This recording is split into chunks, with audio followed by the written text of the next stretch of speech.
Welcome to this week's episode of What's at Stake. I'm your host, Ylan Mui, a managing director at Penta. New York Climate Week has just wrapped up. It's one of the largest annual climate gatherings that brings together business leaders, policymakers, advocates, and the public to discuss solutions that can help us drive down emissions and accelerate the transition to clean energy and a more sustainable economy. Joining me today are two very important voices in that discussion. Panchadsaram and Anjali Grover lead Speed and Scale, a climate action platform that was founded by venture capitalist John Doerr to create a roadmap to help the world reach net zero by 2050. Ryan and Anjali, thank you so much for joining me. Our pleasure. It's wonderful to be here. Fantastic. Well, one of the really fun parts of Climate Week is that it's really a chance to connect with other people who are equally passionate and equally committed to this issue, to learn more about what others are doing, to maybe get inspired, as well as to share your own experiences, what's been working, what hasn't been working, and what you're thinking about for the future. So I'd like to start with a big picture question, if you will, and ask, what's one new thing that you learned at Climate Week? I'm going to cheat, and I'm going to share a couple of things that I learned from Climate Week this year. And I think with so many summaries that relate to climate, there's always a bit of a potpourri. There's some great news and there's some sobering news. So on the uplifting side, I think a lot of us know that solar is having a standout year. We're on track for the 23rd consecutive year of renewable energy deployment. And in the past year, we've seen an 80% increase year over year in deployment, which is enough for me to want to jump on the couch, Tom Cruise style, and wave my hands about. I think the particularly interesting piece of this story is how geographically distributed it is. And as just one example of that, I saw Jennifer Morgan, Germany's climate envoy, speak on Monday, and she really highlighted the huge advances that Germany has made since Russia invaded Ukraine in transitioning to clean energy. In 2023, Germany doubled its solar capacity additions. From 2022, the German grid is now 60% clean, and it's on track to phase out fuel by 2030. It really highlights the ability of countries to act. We've never seen, I think solar is the cheapest form of energy in 95% of countries, 95% of the world today. And the energy security imperative just gives us more of a reason to act. I think that's so fascinating. When countries have to do it, they can. And then they realize that actually maybe it's something they should have done a long time ago. Ryan, what about you? Yeah, we're talking countries. When we spend time with companies, I was at this CSO roundtable, and one of the CSOs from a large food company shared that it will cost them 1% of their revenue to cut emissions in half by 2030. And Ylan, that's the nugget I keep sharing with everyone that I meet, because that CSO was very clear. They made the call to action in the room to spend it within your supply chain to help your suppliers decarbonize. But just that 1% to get to 2030, I thought was a remarkable number, and it's really stuck with me. I don't know if they gave you the data on this, but how much they save from doing that transition as well, right? So 1% of their revenue investment, but what is the return on that? Ylan, I have on my to-do list to follow up with that CSO. I really want to know the details of that 1%. But more importantly, I want to know how much it's going to cost them to get to net zero by 2050. Because I think when a world-leading food company like that can put these numbers in perspective, that can inspire others to act. It can give their CFOs real numbers to follow. I think on that front, Ryan, one of the huge learnings and insights for me came on what we call under the Speed and Scale plan, other industries. So not steel, not cement, but also hard to abate. And this session was put on by our friends at Bloomberg Philanthropies. And it was really around petrochemicals and focused on the planned expansion of petrochemicals, specifically in the US, and talking about the health and the environmental and the climate impact that we are seeing and that we can expect to see with this build out. And some of the data points here I thought were particularly sobering. So just to bring us all on the same page, the petrochemicals are the input, right, to plastics and rubber and synthetic fibers, adhesive, dyes, detergents, pesticides. They're pretty much in just about everything that we touch in our daily lives. Their planned petrochemical build out in the United States is equivalent to 39 coal plants or all U.S. commercial aircraft in 2022. we're talking about 154 million metric tons of CO2e. And these plants that already exist are already having hugely devastating effects on the health of people who live near them. And so, there's work to do. There's work to do on fronts that we were aware of, but maybe not paying close attention to a few years ago. So the news that we get on Climate Week is great because you sort of get to celebrate the wins, but you really get to lock into the issues that need more consideration, more investment, more time. It's really, in some ways, a little bit of a relief to know that even when, people with your level of expertise and knowledge go to Climate Week, that you're still learning things, that there's always more to understand and more that we know that we can do. But at the same time, you all also were very well represented. Speed and Scale team members were speaking on several different panels and participating in events throughout Climate Week. What are some of the major insights that you brought to the table and that you shared with others? Ylan, I got a chance to speak at an event for Breakthrough Energy and the Center for Climate and Energy Solutions. I was tagging up with Nat Keown, who runs the nonprofit advocacy group, and we wanted to do a fireside chat, but the prep call went for about an hour. So the only way to get that information across was to jam it into a nutrition, information dense presentation, and it was all on first of a kind financing. And so the title of the presentation was Breaking First of a Kind Barriers. What was special about the conversation was there's this deep understanding that venture capital dollars are slowing, right? The deployment rate is slowing, but it's so much more than what was being deployed in 2020. And so we have to remember the pace of venture capital that's happening today is so much more than 5 years ago, but it is going to be a little less than last year. And so we have to keep that in mind, especially companies that are going out and fundraising. They've got to make sure they hit the technical milestones. They've got to make sure that they have early revenue signals. But sort of the good news is that there's actually a lot more capital for infrastructure and the new ideas, especially for the ones that are working, right? These are the large funds by BlackRock and Brookfield. It's also a lot of the catalytic capital from the EPA and the Department of Energy and groups like Breakthrough Energy Catalyst. So there is money that's going into the early stages, as well as the stuff that's more proven. It is this, call it the messy middle, that's really hard. And so at that event, I try to give advice to the different groups of folks, the founders, the buyers, the investors, and the policymakers, and what each group can do. Anjali, the panel that you spoke on with the Environmental Defense Fund was more focused perhaps on what some of the big corporate players can do. There's a lot that entrepreneurs and startups and sort of early stage investment, they certainly have a role to play. But if you don't get the big guys to move too, then we won't make much progress. Absolutely. And I think in telling this story, it took me back a few years to 2020 when we were working on Speed and Scale. Our team was in the midst of writing the book, and we had set out to understand what the state of corporate climate commitments looked like. And we thought it would be a fairly straightforward exercise. Companies were largely committing to net zero. There was a lot of carbon neutrality claims out there. And at the 30,000 foot level, we seem to be coalescing around the same idea, decarbonization. Amazon, if you'll remember, had just bought the naming rights to a little space in Seattle, and they dubbed it the Climate Pledge Arena.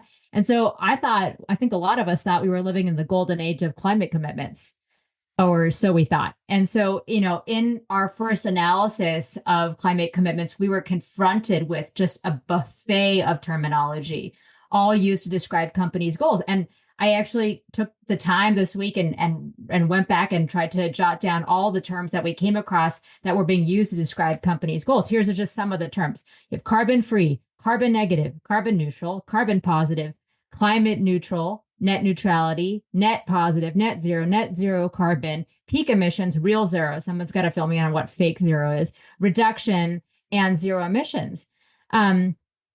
Obviously, that's a lot to contend with. And so our team dug several layers deeper, and we found that terminology was not being applied consistently within a single organization or even across organizations.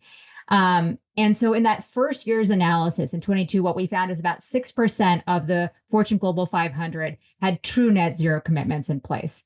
So the inevitable question becomes, well, what's a true net zero commitment. The UN and SBTI have all argued that the math is pretty simple. It's in line with the science. You have to reduce your emissions as much as possible, and your residual emissions can only be offset with permanent removals. That's what zero looks like.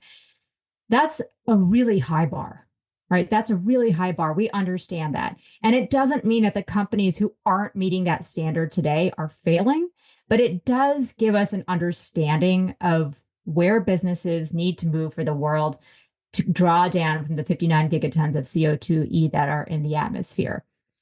An updated analysis of that same question yielded about 9% of the Fortune Global 500 last year that had true net zero commitments in place. So you can see that we're not making the progress that we would need to be making in order to draw down emissions.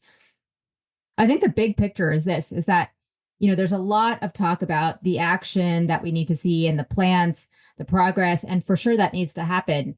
Commitments tend to get overlooked as a marker of corporate action, but I would argue that they are the most important harbinger of progress. You don't see the amazing action without amazing commitments in place. So, what the state of the state is that there's much more to do. We need many more companies, both those that are in the Fortune Global 500 and those outside of it, to make net zero commitments so that we have a North Star and a pathway for the audacious climate action that we're going to need. So there's some degree of, maybe the commitments are the leading indicator, but certainly we need to see that follow through with the action and the data that shows that they're going to meet the commitments they've put out, and then even make those commitments stronger and more robust and harmonized so that we understand exactly where we're all going.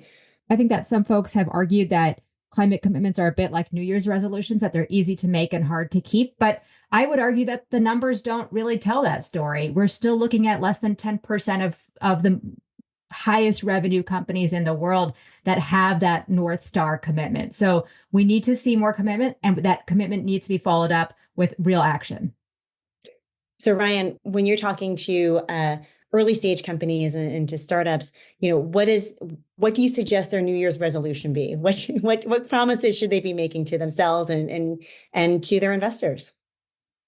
For the early stage companies, it's really about them building and scaling their technologies, right? On Anj's side, that like those large companies, right? The ones that are trying to decarbonize, they're the buyers, right? They're the pull, whereas the startups are the creating the new thing. And, some of the advice we give to them in this moment is, in whatever you're doing, how do you do a lot of volume and reps and learning? A lot of these companies try to build just one of a kind things, right? The whole first of a kind acronym. And the advice I'd like to give them is really, try to run as far away as you can from being a first of a kind. Find ways to build what you're doing smaller, more modular, or make sure that when you're thinking about building it, how does it actually look a lot like different industries? Also, when you think about decarbonization, the thing that companies are selling are not first of a kind. You're selling energy, you're selling steel, you're selling a way to move, you're selling food. So the way you interact with companies is probably the exact way that they're buying those things today. And so when you talk about buying, some of the advice for the big buyers and companies is, these clean green things are expensive when they're being first innovated. So be that demand, pay that premium, be really clear with companies what KPIs need to be met for you to be a buyer, and maybe take a shot at investing for the upside. You can help these companies with that extra capital. How have you guys seen the conversation evolve since that moment? Or you guys have talked a lot about since dating back to 2020. Obviously the world is in a very different place than it was when the Paris Accord was initially signed all the way back in, 2015? And certainly since even 2020 and since even the Speed and Scale book came out, we've seen, many, many shifts in geopolitical dynamics. There are wars going on. As you alluded to at the beginning of our conversation, Anjali, there might be some silver linings and learnings in that when countries are forced to look at some alternative energy sources. But I'm just curious whether you think that makes a climate conversation and climate consensus harder to achieve when we live in a more volatile world. I was in conversation last night at dinner with an entrepreneur who is in the circularity space, and she was remarking about how just 4 or 5 years ago, when we were seeing a lot of heads of ESG be appointed, her selling proposition looked very, very different, right? She could sell into big retailers, wholesalers, get her service to be adopted and her technology to be adopted solely for the purpose of climate and doing the quote unquote right thing. She's living in a very different world today. Lots of the same folks that she was selling to 4 years ago, those roles don't exist today.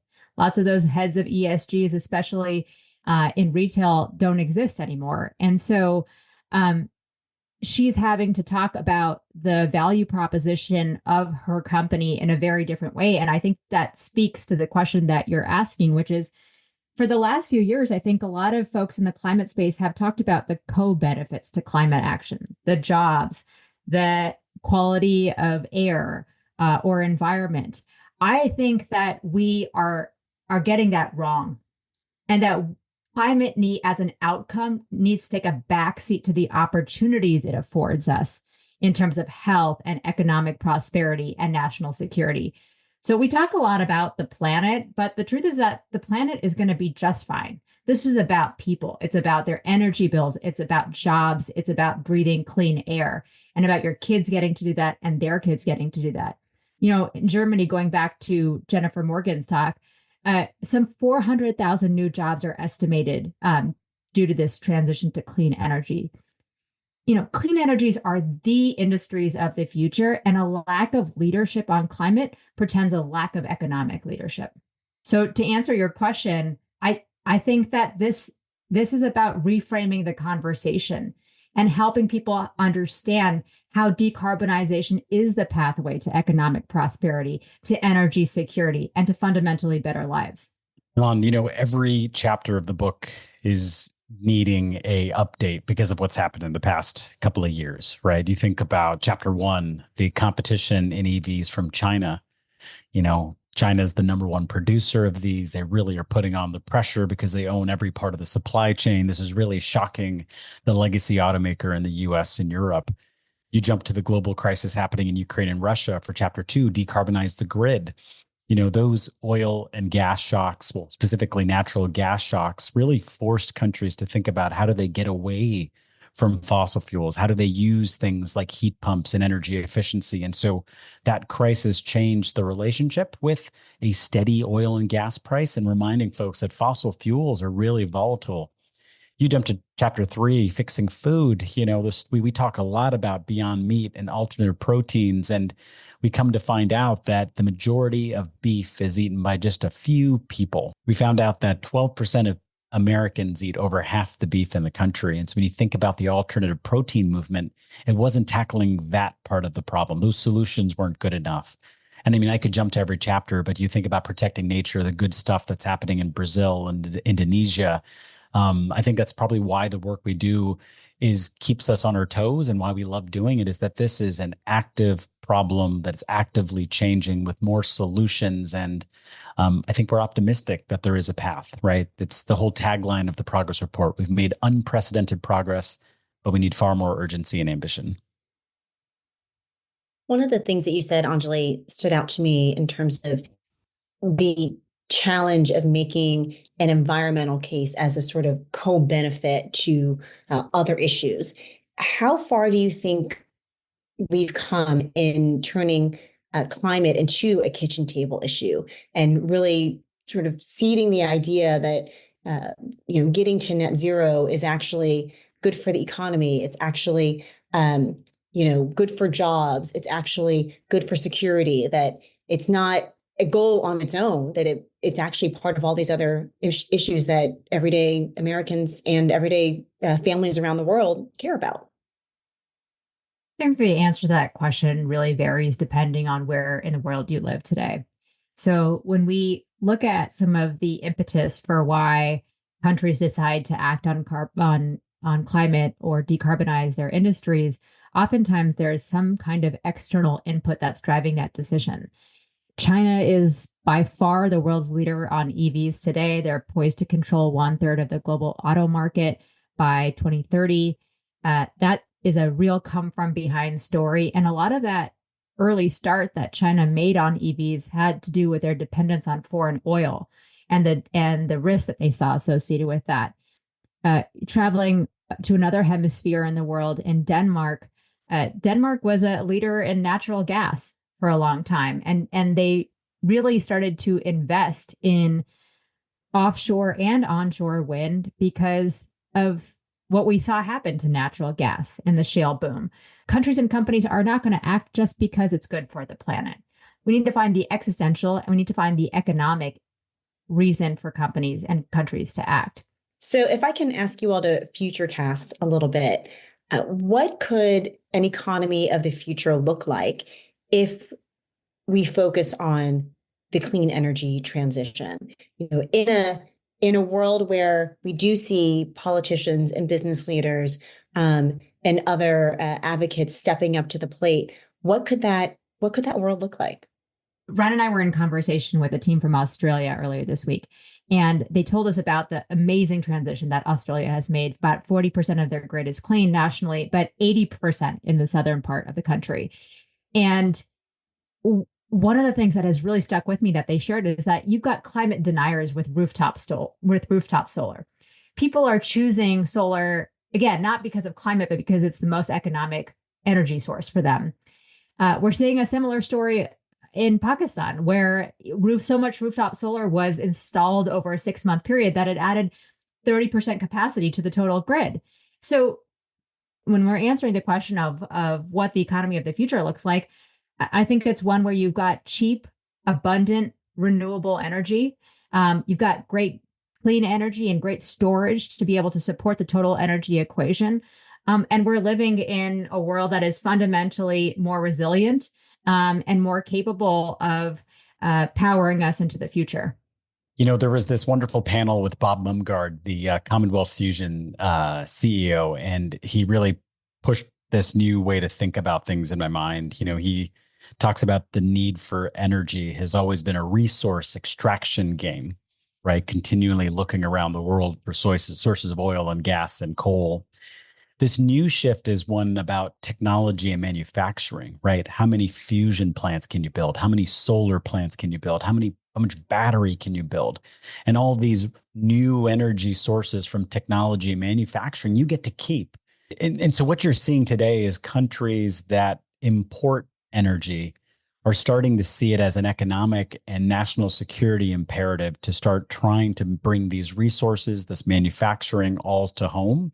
And that's actually inspiring, right? Because then it creates this race to the top. You have the Inflation Reduction Act in the US that led to the Green New Deal in Europe, to the work that's happening in Australia that Anjali just talked about. And you are coming into a year, this year, 2024, where 2 billion people are walking into elections, and the candidates that they pick are going to set not only the economic priorities for their countries, but also their climate posture. And that's going to be really critical for next year, when every country is going to be in Brazil for COP to set what their targets are. So we've got a lot going right now globally and very much individually, right? Like your vote matters this year. It absolutely does. So hopefully in this climate forward economy of the future, there's also room for a little bit of fun too. I know that Climate Week often is filled with like very dense, a lot of data, you know, very heavy panels, but there's also a lot of social events, and sometimes some celebrities might show up to them. What's something fun that you guys did during Climate Week? I gotta say, one of my favorite events of the week is the Emerson Collective's Climate Science Fair. It's free. It's open to the public. It runs along the High Line in New York, which is beautiful. We had some really stunning weather this week. And I think I think climate, I was at a birthday party for one of my daughter's friends on Sunday and chatting with climate with some parents who don't work in climate. And I'm always reminded when I do that of just how deep we're in it and just how daunting people who don't work in this space find it. And I love that Emerson puts on an event that is, one, beautiful and a lovely way to sort of engage with the idea of a climate week. You've got 100,000 people descending upon your city. And this is about a topic that affects all of us. And I love the spirit of that idea. It's a great way to get people to find what interests them. We've got 10 objectives on the Speed and Scale plan. Everything from food to cement, if that's your thing, to policy and politics. And there's a lot of ways to get engaged and get involved. And they showcase so many great solutions over the course of that science fair. And I think it's a really lovely way to pay homage and say thank you to the city that hosts Climate Week, and also to make people feel like they can be part of the solution. Yeah, the special thing about that event, it's on the High Line. Anyone can attend it. You're like everybody, if you're just a tourist, you're seeing the science fair and you're like, oh my God, what's happening? The kind of fun thing was like to kick off the week, NASDAQ, opened and had the opening bell rung by the climate community. And so it was like a really special thing, Ylan. You're seeing industry flashing on the boards of how companies are doing. And up front and center is NASDAQ saying, we want these companies of the future to be a part of the industries of the future. And so I had a really good time there with colleagues from the climate community. That sounds so fun. Definitely a celebration too. They have the confetti and everything going. So, okay, I will admit that I started this conversation, a little bit maybe depressed, if that's the right word. I think a lot of people are depressed about the challenges before us in terms of avoiding the worst case scenario when it comes to the environment, the planet, and the potential impacts of climate change.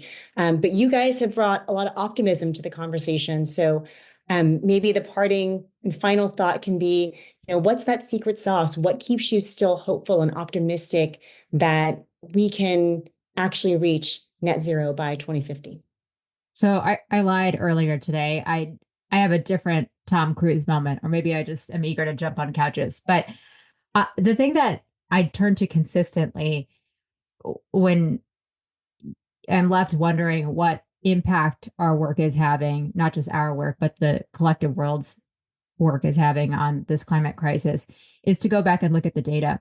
And what it shows us is that if we rewind time, we go back to 2014, right before the Paris Agreement was signed, and we look at temperature projections for the year 2100, what you would find is that the temperature was looking like the average temperature were projected to be about 3.9 degrees Celsius.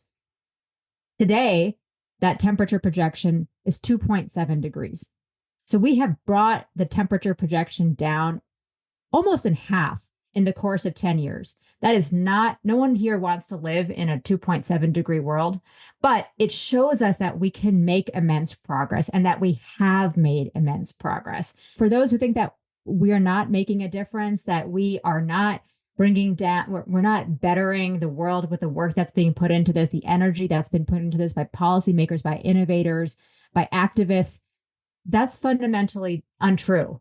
We're seeing the effects of our work today, and we just need more speed and scale to get all the way back down to the temperature of the world that we want to live in. I think what keeps me motivated is just seeing the fact that, $1 of solar today, Ylan, buys more solar than it did yesterday, and a lot more than 5 years ago. And then we're talking about a lot more than, of course, 20 years ago.